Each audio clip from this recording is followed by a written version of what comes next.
முதலமைச்சர் ஸ்டாலின் செய்தியாளர்களை சந்தித்து வருகிறார். அதனை பார்க்கலாம். அவருக்கு வந்து வேறு வேலை வேலை இல்லை, அமைச்சர் இருக்கிறார். அதுக்கு நான் கவலைப்படல. எங்கள் வேலையை நீதிமன்றத்தில் போயிருக்கீங்க, நீதிமன்றத்தில் போயிருக்கோம். நாளைக்கு ஆர்ப்பாட்டம் நடத்துகிறோம். அதுக்கு பிறகு பாருங்க. எப்போதுமே எங்களுக்கு மனசு எத்தனையோ திட்டங்களை நிறைவேற்றினாலும் எதிர்கட்சிகள் குற்றச்சாட்டு தான் முன் வச்சிருக்காங்க. எத்தனையோ திட்டங்களை நிறைவேற்றினாலும் எதிர்கட்சிகள் பல்வேறு குற்றச்சாட்டுகள் எதிர்கட்சிகளுக்கு வேலை கிடையாது, செஞ்சாகணும். எத்தனை மணி போட்டி வந்தாலும் திராவிட முன்னேற்ற கழக தலைமையில் இருக்கிற கட்சி தான் மாபெரும் வெற்றி பெறும். 7வது முறையாக திமுக நிச்சயமாக ஆட்சி பலமா பார்க்கல, பலவீனமா பார்க்கிறேன். நான் எங்க வேலை பார்க்கிறேன்.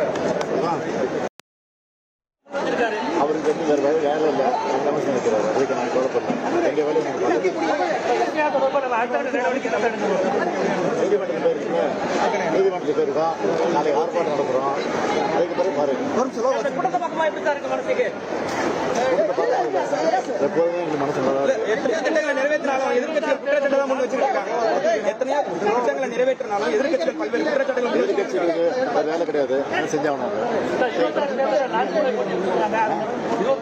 எத்தனை மணி போட்டி வந்தாலும் திராவிட முன்னேற்ற கழக தலைமையில் இருக்கிற கட்சி தான் மாபெரும் வெற்றி பெறும். 7வது முறையாக திமுக நிச்சயமாக ஆட்சி பலமா பார்க்கல, பலவீனமா பார்க்கிறேன். நான் எங்க வேலை பார்க்கிறேன். அவருக்கு வந்து வேறு வேலை வேலை இல்லை, அமைச்சர் இருக்கிறார். அதுக்கு நான் கவலைப்படல. எங்க வேலையை நீதிமன்றத்தில் போயிருக்கீங்க, நீதிமன்றத்தில் போயிருக்கோம். நாளைக்கு ஆர்ப்பாட்டம் நடத்துகிறோம். அதுக்கு பிறகு பாருங்க. எப்போதுமே எங்களுக்கு மனசு எத்தனையோ திட்டங்களை நிறைவேற்றினாலும் எதிர்கட்சிகள் குற்றச்சாட்டு தான் முன் வச்சிருக்காங்க. எத்தனையோ திட்டங்களை நிறைவேற்றினாலும் எதிர்கட்சிகள் பல்வேறு குற்றச்சாட்டுகள் எதிர்கட்சிகளுக்கு வேலை கிடையாது, செஞ்சாகணும். ட்ரெண்ட ஃப்ரெண்ட் ஆக்கிக்கோங்க. தந்தி டிவியின் சப்ஸ்கிரைபர்ஸ் அண்ட் ஃபாலோவர்ஸ் குடும்பத்துல நீங்களும் இணையுங்க.